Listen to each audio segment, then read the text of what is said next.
रस्त्यांवरती मध्ये 30 लाईटची लाईट लावली काय नाही हा? प्रमुख रस्त्यावर काय लाईट लावायचे पहिले आपला निर्णय झाला होता. मग प्रमुख रस्त्यांवर तुम्ही 50 लाईटचे लावले का 30 लाईटचे लावले? प्रमुख रस्त्यावर रस्त्याची रुंदी आणि पुढची हाईट याच्याप्रमाणे जे वॅटेज ठरलेलं आहे त्याचा तक्ता मी तुम्हाला देतो. साहेब काही बोलताय तुम्ही. प्रमुख रस्त्यामध्ये तुम्ही मोठी लाईट लावणार ना मोठ्या वॅटची. 50 मोठा रस्ता असेल तर 75 लावायला पाहिजे साहेब. आपलं 50च का लावतात आपण? त्याचा माझा तोच खुलासा आहे साहेब. रस्त्याच्या रुंदीप्रमाणे आपल्याला वेटेज ठरवावं लागेल.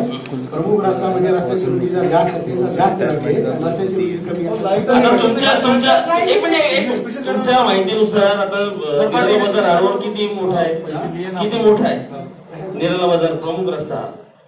30 मीटरचा रोड आहे. मग त्याच्यावर किती नियमाप्रमाणे किती वॅटची लाईट लावलं पाहिजे? त्याच्यावर 50 वॅटचं लावायला पाहिजे. 30 वॅटचे पाठवता का हो देशमुख साहेब? तुम्ही म्हणतात की 75 लावले पाहिजे. अहो तुम्ही 50चे पण नाही लावत इथे. मॅक्झिमम 31च्या फिटिंग लावलेले आहेत. तुम्हाला साहेब काय प्रॉब्लेम आहे? असं काही निघत नाही. मोठा रोड असं काही नाही. त्यांना कंपनी करून माननीय साहेब सुविधा जे टेंडर झालेले आहे टेंडरमध्ये जे जर तरतुदी जे तर मी वाचून दाखवतो. विरोधाचा जरी भाग असला तरी मला वाटतं वसंत रिकामे चांगले अधिकारी एक मात्र कुठलाही ब्लॉक त्यांच्या या 33 वर्षाच्या नोकरीमध्ये लागलेला नाही. ही संस्था जी आहे जनहितार्थ काम करणारी संस्था आहे. नागरिकांचं हित जे आहे या संस्थेच्या माध्यमातून एक बेसिक अम्युनिटीज देणे नागरिकांच्या मूलभूत सुविधा देण्याकरता या ठिकाणी शहराचा कारभार या महानगरपालिकेमध्ये चालत असताना अधिकारी आणि नगरसेवक पदाधिकारी एका नाण्याच्या दोन बाजू. जी परिस्थिती अधिकाऱ्यांची जवळपास किंबहुना त्याच्यापेक्षा थोडीशी जास्त आमची सुद्धा या ठिकाणी असते. काही ठिकाणी मान्य केलं कळत न कळत अधिकाऱ्यांना बोलावं लागतं कारण जनतेचा डेटा आमच्यावर असतो. आणि मला वाटतं तुम्ही सुद्धा समजून घेता. कधी कधी वाईट वाटून घेतलं नाही याचं समाधान वाटतंय. आज मी पांजरे साहेब काल सकाळी 9ला त्यांना बोलवलं होतं. शार्प 9ला ते त्या ठिकाणी अमरपीर चौकात हजर होते. नंतर कळलं की वहिनी ऍडमिट आहे. मग मी त्यांना सांगितलं साहेब ते महत्वाचं होतं. इथं मी बघून घेतलं असतं परंतु या ठिकाणी घरचं सुख दुःख बाजूला ठेवून अधिकारी लोक काम करत असतात.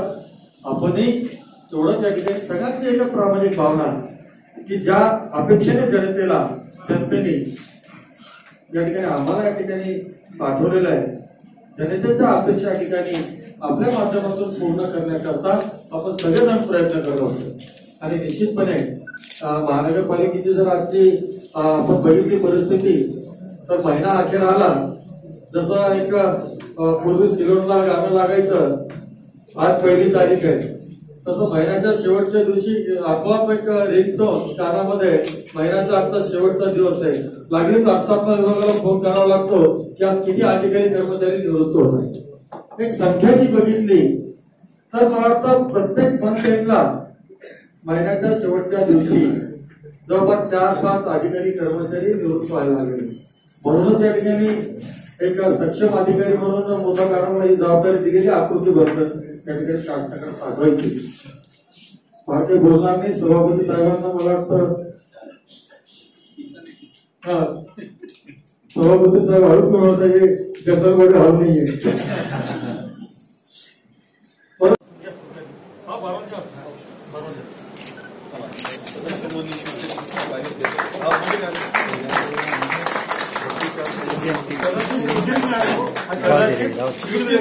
नसती झाली तर त्यांना उद्या शिवसेनेचा फॉर्म भरून घेतला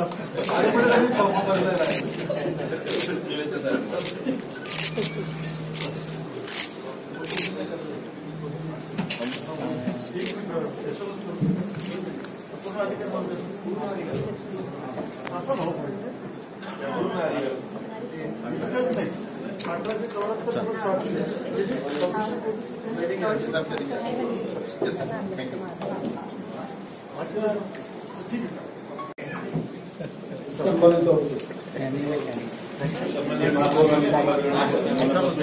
धन्यवाद.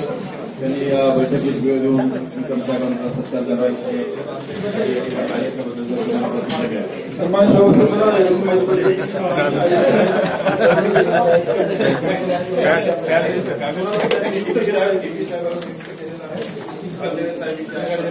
मला अनेक प्रश्न विचारायचे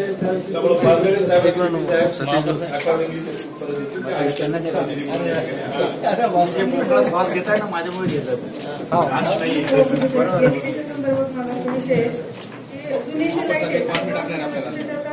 मेंटेनन्स होत नाही आणि एलईडीचं फिटिंग अवेलेबल नाही उपाय काय सन्माननीय सदस्यांनी विचारलेल्या प्रश्नावर असा उपाय आहे प्रशासनातर्फे. आता जे आपण टेंडर जे काढलेले मी आता जे आवाज सादर करत होतो त्या टेंडरची शेवटची तारीख 5 मार्च आपल्याकडे सादरीकरणाची तारीख आहे. ते उघडल्यानंतर 7 तारखेला आपण जे तर करायचे तर त्याच दिवशी जे तर वर्क ऑर्डर देऊ आणि काम चालू करू. 6 महिन्याची निवडणूक आहे. 1 किंवा 2 आठवड्यामध्ये जास्तीत जास्त जे काही दिवे एकूण शहरामध्ये सध्या 3,500 दिवे बंद आहेत. मेंटेनन्सचा विषय नाही चाललेला, विषय एलईडी लाईटचा आहे. एलईडी लाईटचं फिटिंग अवेलेबल नाहीये आणि मेंटेनन्स पण नाही. रोज नई खबरों को देखने के लिए हमारे औरंगाबाद समाचार चैनल को सब्सक्राइब कीजिए और नोटिफिकेशन पाने के लिए हमारे बेल आइकन को दबाइए ताकि हर खबर की नोटिफिकेशन आपको मिलती रहे.